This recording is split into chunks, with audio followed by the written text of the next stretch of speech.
Hello everyone, today I'm going to show you how to redeem your code on the TestFlight application in 2024. Make sure to watch the video till the end, not to miss any important details. First of all, you're going to go ahead and click on the TestFlight application in the App Store and download it and then open it.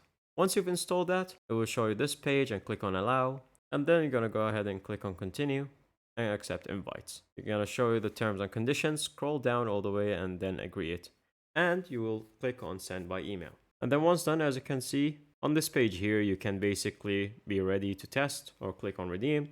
Before you start testing, the developer has to invite you to test one of their TestFlight apps. To accept an invitation, click on the link in the email or enter the invitation redeem code that they have gave you. You can find this redeem code through either social media, from the developer pages, or on their official website. You can search multiple websites such as TinyQuip to search for any invitation codes or redeem TestFlight codes. Here's some quick list. I'll leave the link in the description below for you to check it out.